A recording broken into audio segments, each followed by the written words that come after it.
Hello दोस्तों, नमस्कार। मैं A1 गुरुजी से सुमित आपका स्वागत करता हूं। हमारे आराधना फाउंडेशन के माध्यम से हम विभिन्न तरीके के एजुकेशन के माध्यम से आपको बेहतर बनाने के लिए आए हैं। तो आज हम बेहतरीन प्रैक्टिस करने के लिए एलसीएम का कॉन्सेप्ट सीखते हैं।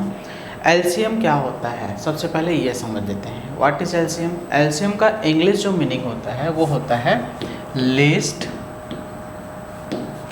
कॉमन और मल्टीपल। हिंदी में बोलते हैं इसको लघुत्तम समापवर्ती। लघुत्तम समापवर्ती। तो हिंदी के शब्दों में वैसे ज़्यादा कुछ अच्छे से एक्सप्लेनेशन नहीं किया जा सकता है, लेकिन यहाँ पर जो इंग्लिश वाला जो टर्म है उससे मैं आपको इस एलसीएम को एक्सप्लेन करता हूँ कि एक्चुअल में एलसीएम का मतलब क्या होता है। तो सबसे पहले हम समझ लेते हैं लिस्ट। लिस्ट मतलब होता है छोटा। छोटा लिस्ट मतलब होता है छोटा। छोटा मतलब जो दोनों में छोटा हो, ठीक है। अब दूसरा देखते हैं कॉमन, ठीक है। कॉमन यानी उभयनिष्ठ। उभयनिष्ठ यानी दोनों में कॉमन हो, दोनों में उभयनिष्ठ हो। और तीसरा मल्टीपल, दोनों का गुणज हो, ठीक है। तो ये तीन चीज़ें होना चाहिए। जब भी हम एलसीएम किसी दो नंबर का निकालते हैं, वो दोनों में सबसे छोटा नंबर होना चाहिए या सबसे छोटा उभयनिष्ठ गुणज होना चाहिए, ठीक है। सीधा सीधा ऐसा नंबर निकालना है जो दोनों का गुणज भी हो, दोनों का उभयनिष्ठ भी हो और दोनों में छोटा भी हो, ठीक है। तो इस तरीके से हमको एलसीएम निकालना है। बहुत बेसिक कॉन्सेप्ट है। आपको मैं एक पैटर्न बता रहा हूँ, इस पैटर्न को आप करते जाइए और देखते जाइए, आप एलसीएम इमीडिएटली कोई भी नंबर का निकाल सकते हो। तो शुरू करते हैं। सबसे पहले हम देखते हैं 2 और 1 का एलसीएम, ठीक है। 2 और 1 का एलसीएम। यहाँ पर 2 और 1 में कुछ भी चीज़ कॉमन नहीं है, और कॉमन है तो 1 है, ठीक है। तो 1 इसका उभयनिष्ठ हो सकता है, लेकिन दोनों का मल्टीपल नहीं हो सकता, क्योंकि 2 के गुणज में 1 नहीं आता है। हाँ, 1 के गुणज में 2 जरूर आता है, तो 2 हम बोल सकते हैं। तो इनका उभयनिष्ठ हो जाएगा 2, और दोनों का गुणज भी 2 हो जाएगा, और दोनों में कॉमन भी 2 हो जाएगा। तो इस तरीके से 2 और 1 का जो है यहाँ पर एलसीएम होगा 2। अब अगले पार्ट पर चलते हैं। हमारा 2 और 2। अब दोनों में कॉमन क्या है? 2 ही कॉमन है। तो 2 कॉमन है तो डेफिनेटली इसका गुणज भी 2 आएगा और उभयनिष्ठ भी 2 आएगा, ठीक है। यहाँ तक ज़्यादा डिफरेंस नहीं आता है। अब धीरे धीरे जब हम आगे बढ़ते जाएंगे तो हमको समझ में आएगा क्या क्या चीज़ें होती जाएंगी। तो हम 2 और 3 का देखते हैं। तो 2 और 3 का जो उभयनिष्ठ है, यहाँ पर कोई भी कॉमन है ही नहीं। कॉमन है ही नहीं तो सीधा सीधा मल्टीप्लाई करो तो क्या होगा? 2 तिया 6। अब 2 और 4, यहाँ पर देखो, यहाँ पर उभयनिष्ठ क्या है? 2 है। तो 2 से अगर हम कॉमन ले लें तो इसको 2 से डिवाइड कर दें तो ये कितना बचेगा? 2 बचेगा। तो 2 दूनी 4, इस तरीके से गुना करेंगे। जो बचेगा उससे गुना करेंगे। एक संख्या को पकड़ लेंगे और दूसरी संख्या का उभयनिष्ठ को हम देखेंगे। उभयनिष्ठ के बाद जो संख्या बचेगी उसे देखेंगे और उसके साथ उसे मल्टीप्लाई कर देंगे। ऐसा ही 2 और 5। 2 और 5 में कोई उभयनिष्ठ है क्या? नहीं है। तो उभयनिष्ठ है ही नहीं तो सीधा मल्टीप्लाई करो। जहाँ उभयनिष्ठ आपको ना मिले वहाँ आप सीधा गुणा करेंगे। अब 2 और 6।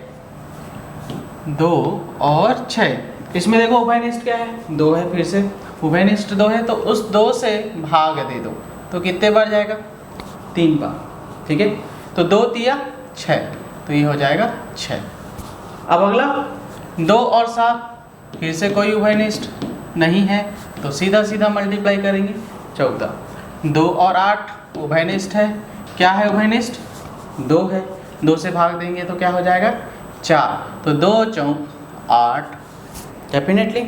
ऐसे ही अगर मैं कंटिन्यू करूं 2 और 15, अब देखो यहाँ पर आपको इतने सारे नंबर्स करते हुए ये समझ में आ गया कि ऑड नंबर्स यानी विषम संख्या के साथ कोई भी उभयनिष्ठ नहीं निकलता है तो सीधा सीधा क्या करना है, गुणा करना है।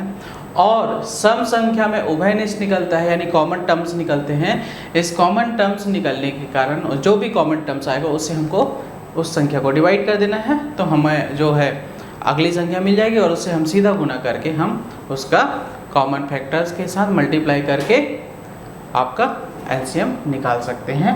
तो 2 और 15 में कोई भी उभयनिष्ठ नहीं है क्योंकि ये विषम संख्या है, और विषम संख्या है तो 2 और 15 का क्या हो जाएगा, 30 हो जाएगा। 2 और 61 बोले ये भी विषम संख्या है तो इसका भी एलसीएम क्या हो जाएगा, 122। ठीक है। अगर 2 और 99 का बोले इसमें भी कोई उभयनिष्ठ नहीं है तो 2 और 99 का क्या हो जाएगा, 198। अब देखो उभयनिष्ठ वाला ये तो हो गया विषम संख्या वाला। अब देखते हैं सम संख्या वाला।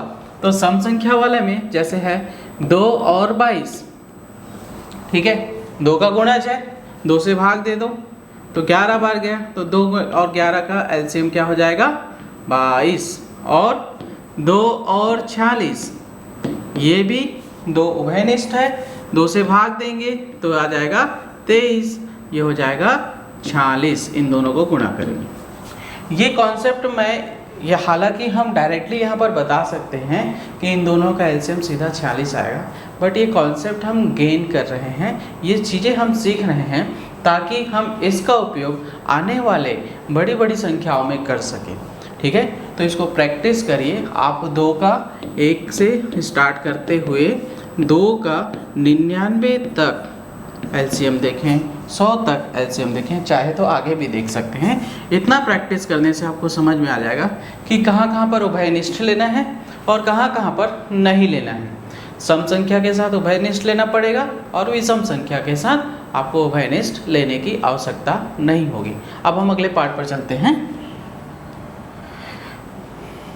अब जैसे 3 की बात करते हैं, 3 और 1 इन दोनों का एलसीएम क्या होगा। अब देखो इसमें उभयनिष्ठ 1 है, लेकिन मल्टीपल में अगर देखें तो 3 ही आएगा, तो इसका सीधा सीधा हम 3 ही लिख लेते हैं।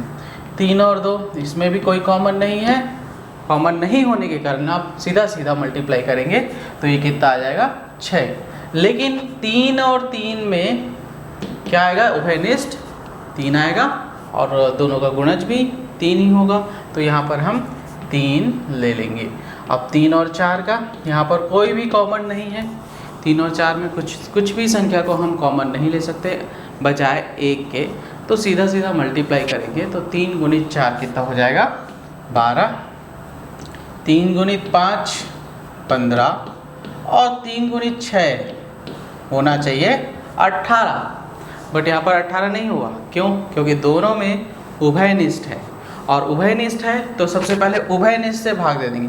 दोनों में उभयनिष्ठ क्या है, 3 है, कॉमन क्या है, 3 है। 3 से भाग देंगे कितने बार जाएगा, 6, 2 बार जाएगा, तो 3 दूनी 6। तो यहाँ से ये हम मल्टीप्लाई कर देंगे तो 3 दूनी 6 आ जाएगा। ऐसे ही आगे संख्या है 3 और 7, यहाँ उभयनिष्ठ है ही नहीं, उभयनिष्ठ नहीं है तो सीधा सीधा क्या आ जाएगा, 21। ठीक है। और अगला 3 और 8, इसमें भी उभयनिष्ठ नहीं है, 3 और 8 में उभयनिष्ठ नहीं है तो हम क्या करेंगे, सीधा मल्टीप्लाई करेंगे तो आ जाएगा 24। और इसके बाद 3 और 9, इसमें भी उभयनिष्ठ नहीं है कि नहीं है, तो क्या करेंगे, 3 से भाग देंगे, कितने बार जाएगा, 3 से, तो 3 तिया 9। तो जहाँ जहाँ पर हमको उभयनिष्ठ मिलेगा वहाँ पर हम उसको भाग दे देंगे उस उभयनिष्ठ से, यानी उस कॉमन फैक्टर से, और उसके बाद जो संख्या मिलेगी उससे गुणा करके हम एलसीएम निकाल लेंगे। ऐसे ही अगर मैं बोलूँ 3 और 27 का, 3 और 27 का, तो क्या है, उभयनिष्ठ 3 है डेफिनेटली। 3 से भाग देंगे तो 9 बार जाएगा, तो 3 निया 27। 3 और 45, 3 से भाग देंगे तो 15 बार जाएगा, कितना हो जाएगा, 3 15 45। ऐसे ही सारी संख्याओं का आप प्रैक्टिस करते जाइए, उभयनिष्ठ के कॉन्सेप्ट को सीखते जाइए और देखते जाइए आपको इसका कैसे फ़ायदा होता है। तो इसको आप क्या करेंगे, 3 1 से शुरू करेंगे और 3 2 होते हुए आप 399 तक के सारी संख्याओं का एलसीएम निकालते जाएंगे। तो इस तरीके से इसको प्रैक्टिस करते हुए आप एलसीएम के कॉन्सेप्ट को सीख सकते हैं। अब थोड़ा अप जाते हैं। अभी मैंने आपको बताया 2 का और बताया 3 का, अब देखते हैं 4 का, क्योंकि उभयनिष्ठ का उपयोग 4 से 6 से 8 से उपयोग होना चालू होता है। और यहाँ पर जैसे जैसे आप आगे बढ़ते जाएंगे तो आपको समझ में आएगा कि एलसीएम निकालना बहुत आसान है। अब चलते हैं हम अगले पार्ट पर। तो 4 और 1 का एलसीएम क्या होगा? कोई भी संख्या का एलसीएम 1 के साथ हमेशा वही संख्या होगी जो बड़ी संख्या नज़र आती है, क्योंकि 1 से 1 जो है सारी संख्याओं में मल्टीपल होता है। तो सीधा सीधा 4 और 1 का 4 ही होगा। 4 और 2 का एलसीएम क्या होगा? ये तो निकाल ही चुके हो, क्योंकि 2 के गुणज में भी 4 आता है और 4 के गुणज में भी 4 आता है। या आप फैक्टर्स देखेंगे तो 2 से भाग देंगे तो ये 2 आएगा और 2 दूनी 4। और 4 और 3 का, इसका भी देख चुके हो, ये क्या है? विषम संख्या है। तो सीधा सीधा मल्टीप्लाई करेंगे, 4 तिया 12। अब अगला है 4 5 का। 4 और 5, इसमें भी कोई भी कॉमन नहीं है तो ये आ जाएगा 20। 4 पंचे 20। लेकिन यहाँ पर एक टर्म मैंने छोड़ा 4 और 4 का, समान संख्या है तो सीधा सीधा वही उसका एलसीएम हो जाएगा। इसमें कोई भी चेंजेस नहीं करना है। अब हम चलते हैं 4 और 6 में। ये बहुत इंटरेस्टिंग है। जैसे मैंने आपको बताया कि उभयनिष्ठ देखना है, दोनों में उभयनिष्ठ क्या है? 2 है। 2 है तो क्या करेंगे? कोई भी एक संख्या को मल्टीप्लाई करेंगे तो हमको उसका उभयनिष्ठ मिल जाएगा। उभयनिष्ठ को हम क्या करेंगे? उससे डिवाइड कर देंगे। उभयनिष्ठ तो 2 से डिवाइड करेंगे तो कितने बार जाएगा? 3 बार जाएगा। तो 4 और 3 का एलसीएम आएगा 12। ठीक है, इस तरीके से हम इस संख्या का एलसीएम निकाल सकते हैं। फिर इसके बाद आएगा 4 और 8 का, इसका एलसीएम। अब 4 के गुणज में 8 आता है तो डेफिनेटली इसका जो है एलसीएम होगा 8 ही होगा, क्योंकि अगर आप 4 से डिवाइड करोगे तो 2 ही आएगा और 4 दूनी 8 हो जाएगा। इसके बाद आएगा 4 और 10। अब फिर से यहाँ पर उभयनिष्ठ देखेंगे।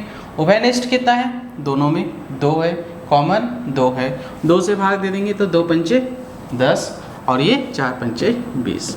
इस तरीके से आप इसको कंटिन्यू करते जाइए। 4 12 का 12 ही आएगा। तो एक तरह से हमको समझ में आ गया, जो भी 4 के गुणज में है तो 4 के गुणज में 4 आएगा, 8 आएगा, 12 आएगा, तो वो सारी संख्याएं वहाँ पर आपको नज़र आते जाएगी। और साथ ही साथ जहाँ पर उभयनिष्ठ है उसका हम डिवीज़न करते जाएंगे तो जो भी शेष बचेगा उससे गुणा करते हुए हम एलसीएम निकाल सकते हैं। आप इसे भी प्रैक्टिस कीजिए 4 से लेकर 400 तक, इस तरीके से, और आपको एहसास होगा कि एलसीएम निकालना बहुत बहुत बहुत आसान है। अब हम अगले पार्ट पर चलते हैं 6 के साथ। 5 क्यों नहीं? क्योंकि 5 सिर्फ 2 ही अंक के साथ उभयनिष्ठ होगा, या तो 5 के साथ होगा या 0 के साथ होगा। 0 अर्थात 10 होगा, 20 होगा, 30 होगा, 40 होगा। इसके अलावा किसी और के साथ उभयनिष्ठ नहीं होगा। तो आप सारी संख्याओं से सिर्फ और सिर्फ मल्टीप्लाई करेंगे तो 5 2 के साथ 10 होगा, 5 3 के साथ 15 होगा, 5 4 के साथ 20 होगा। यही आपका क्रम चलेगा। लेकिन उभयनिष्ठ किस में निकलेगा? 5 5 में निकलेगा, 5 10 में निकलेगा, 5 15, 5 20, ऐसे ही। तो जो जो उसके गुणज वाली संख्याएं हैं बस उसी में उभयनिष्ठ निकलेगी, और इसके अलावा किसी अन्य संख्याओं में उभयनिष्ठ नहीं निकलेगा। अब हम चलते हैं 6 में 2 संख्याएं हैं, 2 और 3, इसलिए उभयनिष्ठ की संख्या इसमें बढ़ते जाती है और अलग अलग संख्याओं के साथ इसका उभयनिष्ठ के माध्यम से हम बहुत आसानी से एलसीएम निकाल सकते हैं। तो इसके लिए जैसे चलते हैं 6 1 का तो 6 ही होगा। मैंने पहले ही बता दिया कि किसी भी संख्या का 1 के साथ एलसीएम 6 ही होगी, यानी वही संख्या होगी। ठीक है, अब देखते हैं 6 और 2 का। देखो यहाँ पर कॉमन क्या है? 2 है, तो 2 से भाग देंगे तो कितना बार जाएगा? 3 बार जाएगा। तो 3 दूनी 6 ही आएगा। फिर 6 और 3 में फिर से कॉमन क्या है? यहाँ पर 3 कॉमन है, तो 3 कॉमन है तो 3 से भाग दे देंगे तो कितना आएगा? 2। तो 3 दूनी 6। अब देखेंगे 6 और 4। अब देखो यहाँ पर कॉमन क्या है? यहाँ पर कॉमन है 2, तो 2 से भाग देंगे, किसी भी संख्या को भाग दो, इसी को भाग दोगे तो क्या आएगा 2, तो 6 दूनी 12। ठीक है, इसी प्रकार आगे चलते हैं। 6 और 5, यहाँ पर किसी भी प्रकार का कॉमन नहीं है, जब कॉमन ना हो सीधा सीधा मल्टीप्लाई करो, तो 6 पंचे 30। अब 6 और 6, ये 6 का गुणज आ गया, गुणज आ गया, या सेम संख्या हो तो सेम संख्या ही आती है। अब अगला हिस्सा चलते हैं, 6 और 7, 7 छक्का, यहाँ पर कॉमन नहीं है इसलिए सीधा सीधा मल्टीप्लाई करो, कोई भी चेंजेस नहीं करेंगे। 6 और 8, अब देखो यहाँ पर फिर से उभयनिष्ठ वाला टर्म आ गया, तो उभयनिष्ठ क्या है इन दोनों में, इन दोनों में उभयनिष्ठ दिख रहा है, ये 2 के पहाड़े में दोनों आ जाएंगे, तो 2 चौक 8 या 2 4 जा 8। अब ये जो 4 आया इससे मल्टीप्लाई जाएंगे, मल्टीप्लाई करेंगे तो 6 4 जा 24 या 24, तो इस तरीके से इसका एलसीएम आ जाएगा 24। अब अगला देखते हैं 6 और 9, अब इन दोनों में उभयनिष्ठ क्या है 3 है, तो 3 से डिवाइड कर देंगे, 3 से डिवाइड करेंगे तो क्या आ जाएगा 3 3 जा 9, अब 6 3 जा 18। तो इस तरीके से हम हर एक संख्याओं का एलसीएम निकालते जाएंगे। अब 6 और 10 का हो गया, 6 और 10 में कॉमन क्या है 2 कॉमन है, 2 से भाग दे देंगे तो कितने बार जाएगा 6 पंचे 30। ठीक है, अब अगला पार्ट 6 11, 6 11 में क्या होगा, कोई भी कॉमन नहीं है, सीधा मल्टीप्लाई करो 66 आएगा। 6 12, ये 6 के टेबल में आता है या 6 के पहाड़ा में आता है, सीधा सीधा पहाड़ा वाला जो भी अंक होगा वो आ जाएगा। अब अगला संख्या है 6 14, 6 15, 6 16 और 6 18। ठीक है, मैं उन संख्याओं को नहीं ले रहा हूँ जहाँ पर सीधा सीधा मल्टीप्लाई करना है, मैं उन संख्याओं को ले रहा हूँ जहाँ पर हमको उभयनिष्ठ निकालना है, और कैसे उस उभयनिष्ठ को निकालते हुए हमें एलसीएम लेना है। तो यहाँ पर 6 और 14 में उभयनिष्ठ क्या है 2, तो 2 से भाग दे देंगे तो कितना हो जाएगा, ये 2 से भाग दे देंगे तो ये कितना हो जाएगा 7, तो 7 छक्का 42। इसको 3 कॉमन है तो 3 से भाग देंगे तो कितना हो जाएगा 5, 6 पंचे 30, ये 2 कॉमन है तो 2 अट्ठे 16, तो 6 अट्ठे 48, और यहाँ पर 6 के पहाड़ा में है तो ये सीधा सीधा 18 आएगा। तो इस तरीके से देखो 6 14 का 42 है, 6 18 का 18 है, एलसीएम में बहुत सारे वेरिएशंस होते हैं, इसको आप प्रैक्टिस करते जाइए, इसके भी आप प्रैक्टिस कर लो। 6 1 से शुरू करके आप 600 तक पूरा करो और देखो कि क्या क्या मेथड्स में क्या क्या चीज़ें आपको कॉमन लेनी पड़ रही हैं। जितना ज़्यादा आप प्रैक्टिस करोगे उतने ही एडवांस होते जाओगे और बेहतर तरीके से परफॉर्म करते जाओगे। अब इसी जो कॉमन टर्म है, मैंने आपको शुरुआत के कुछ टर्म बताए, अब थोड़े डिफ़िकल्ट लेवल पे चलते हैं कि कैसे हम डिफ़िकल्ट नंबर्स को हम क्लासीफाई करेंगे। वैसे तो जितने भी क्वेश्चंस होते हैं मैं उसमें स्मॉलेस्ट नंबर या कॉमन फैक्टर्स को देखकर ही क्वेश्चंस क्रिएट किए जाते हैं ताकि वो कैलकुलेशन को तैयार करने में हमको ईजी हो। तो जब भी हम क्वेश्चंस क्रिएट करते हैं उसके पीछे कॉन्सेप्ट ही होता है कि आसानी से निकल जाए, लेकिन अगर आपको कॉन्सेप्ट मालूम हो तभी, अगर नहीं मालूम है तो आपको फिर अगर 10वीं लेवल की बुक्स को लेके पकड़ेंगे और उसके हिसाब से आप एलसीएम निकालना चालू करेंगे तो हो सकता है 2 मिनट की जगह 4 मिनट या 4 मिनट की जगह 8 मिनट भी लग जाए। लेकिन यहाँ कंपटीशन मैथ्स में आपको हमेशा ध्यान रखना है कि आपके पास 30 सेकेंड है और 30 सेकेंड में ही सारा क्वेश्चन को सॉल्व करना है। ज़्यादा से ज़्यादा 1 मिनट है, इससे ज़्यादा आपको समय नहीं देना है। जितना ज़्यादा आप इस टाइम ड्यूरेशंस पे फोकस करेंगे उतने ही परिपक्व होते जाएंगे, और उसको परिपक्वता बनाना है तो इन सारे छोटे छोटे स्टेप्स को फॉलो करते जाइए और अपने आप को बेहतर बनाते जाइए। कुछ क्वेश्चन मैं जो आपके लिए लेके चलता हूँ कि टफेस्ट लेवल पे कैसे क्वेश्चंस क्रिएट होते हैं। जैसे एक एग्जांपल है 12 और 18। अब इन दोनों में कॉमन टर्म्स क्या है? कॉमन टर्म्स देखेंगे तो सबसे बड़ा जो कॉमन टर्म्स है वो 6 है, दोनों 6 के टेबल में आते हैं। तो 6 के टेबल में आते हैं तो 6 से भागते हैं, तो इसको 6 तिया 18, ठीक है। अब 12 तिया 36, तो इन दोनों का एलसीएम आ जाएगा 36। अगर मैं बोलूँ 12 और 15, इसमें कॉमन क्या है 3 का, तो 3 से भाग दे दो, 3 पंचे 15, 12 पंचे 60। अगर मैं बोलूँ 12 और 20 का, ठीक है, 12 और 20 का, इन दोनों में कॉमन टर्म्स क्या है, इन दोनों में कॉमन टर्म्स है 4, तो 4 पंचे 20, 12 पंचे 60, ठीक है। अगर मैं आपको अगली संख्या देता हूँ 12 और 22, ठीक है, इन दोनों में कॉमन टर्म क्या है 2 है, तो 2 से भाग दे दो 11, और 12 गुणित 11 हो जाएगा 132।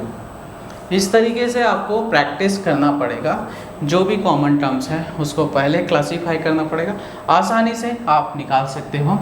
इसी का अगला नंबर मैं आपको ले लेता हूँ 20 और 25, इसका एलसीएम क्या आएगा, तो दोनों में कॉमन दिख रहे हो 5 है, 5 से भाग दे देंगे तो 5 से चला जाएगा, तो 20 पंचे 100, ठीक है। अगर मैं बोलूँ 20 और 24, तो दोनों में कॉमन टर्म 4 है, तो 4 छक्का 24, तो हो जाएगा 120।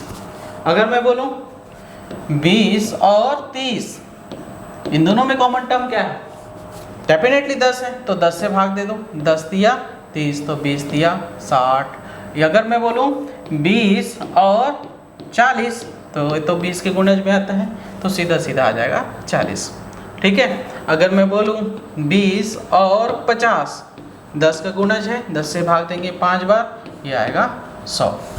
इस तरीके से आपको किसी भी संख्या में उसकी कॉमन टर्म्स को देखना है, आसानी से क्वेश्चन हैंडल होने शुरू हो जाएंगे।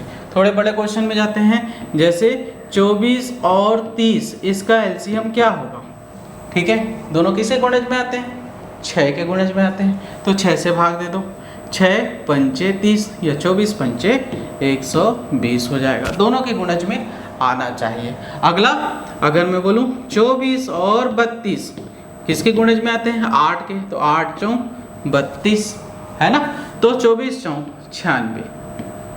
इस तरीके से आप किसी भी संख्या का एलसीएम आसानी से निकाल सकते हो।